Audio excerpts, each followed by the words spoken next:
चलिए, लाइफस्टाइल बदलने की बात आप कह रहे हैं, लेकिन एक सवाल बार बार ये उठता है कि साइटिका सुन करके लोग अभी भी घबरा जाते हैं। उनको लगता है कि ये प्रॉब्लम ख़त्म नहीं होने वाला है, कुछ कम हो जाए और उसके बाद ये जीवन तक चलता रहेगा, जब तक जीवन है तब तक चलता रहेगा। नहीं। कितनी सच्चाई है इस बात पर? नहीं। एक बात। दूसरी बात मैं आपसे ये पूछना चाहूँगा कि आजकल ऑटो इम्यून डिसऑर्डर, बहुत सारी ऐसी बीमारी है जो ऑटो इम्यून डिसऑर्डर की वजह से है।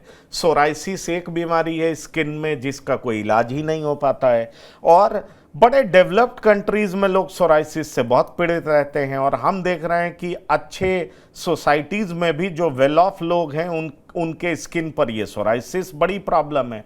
तो ये गठिया, सोराइसिस, ऑटो इम्यून डिसऑर्डर, हमारा इम्यूनिटी ही जिसका काम है दुश्मनों के खिलाफ काम करना, वो हमारे ऑर्गन के ही खिलाफ काम करने लगता है। और कई बार हम डेंगू में देखते हैं कि डेंगू शॉक सिंड्रोम से लोग मर गए, इस तरह की बात होती है क्योंकि उनका ऑटो इम्यून खुद के खिलाफ काम करने लगता है।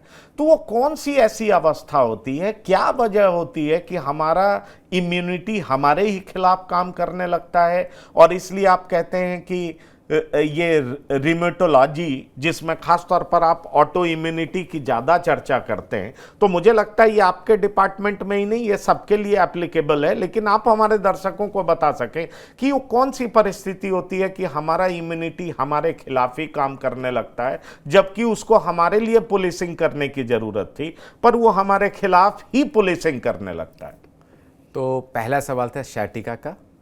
शैटिका मेरे हिसाब से दो चीज़ों पे निर्भर करता है। एक कि आपने रेस्ट लिया कि नहीं लिया। शैटिका में एक बहुत बड़ी ज़रूरत है। मान के चलिए एक डिस्क निकल गया, तो प्रकृति ने जो डिस्क तो हजारों साल से हमको दिया, हम मनुष्य को ही शैटिका होता है, जानवरों को नहीं होता, क्योंकि हम अब दो टांग वाले वो जानवर हो गए हैं ना। बाकी जितने भी प्राइमेट हैं वो चारों दो टांग और दो हाथ पे चलते हैं। बंदर की जितनी भी प्रजाति आप देखेंगे, हम सिर्फ दो पे चलते हैं। तो हमारी बॉडी की जो संरचना है उसमें एक डिफेक्ट आ गया है, क्योंकि हम बाइपीडल हो गए, खाली दो टांगों पे चलने वाले। इसलिए शैटिका होता है और शैटिका में डिस्क निकलता है। अगर अंग्रेजी शब्द कहा जाए नेचुरल हिस्ट्री, 12 सप्ताह में डिस्क वापस अंदर की ओर आने लगता है, सिकुड़ जाता है, सूख जाता है जी। तो आपको तो एक ही काम करना था, रेस्ट लेना था, और रेस्ट के बाद एक्सरसाइज प्रोटोकॉल पे डालना था अपने आप को, जिससे आपको शैटिका बार बार ना हो। तो ये आपके सवाल का एक आंसर है, रेस्ट, उसके बाद एक्सरसाइज प्रोटोकॉल, जो फिजियोथेरेपिस्ट के डोमेन में है। यानी हमको ज़्यादा दवा नहीं देनी पड़ती और एक ही लाइन बार बार बोलना पड़ता है, रेस्ट फिजियोथेरेपी, रेस्ट फिजियोथेरेपी। इसमें बहुत ज़्यादा गुंजाइश नहीं है दवाओं का। कभी कभी सर्जरी की ज़रूरत पड़ती है, जबकि बहुत ज़्यादा गंभीर हो तो।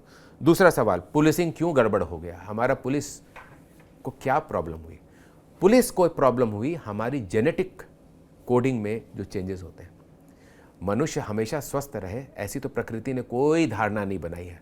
मनुष्य को हर तरह से जेनेटिक्स दिया है, अच्छे का भी और बुरे का।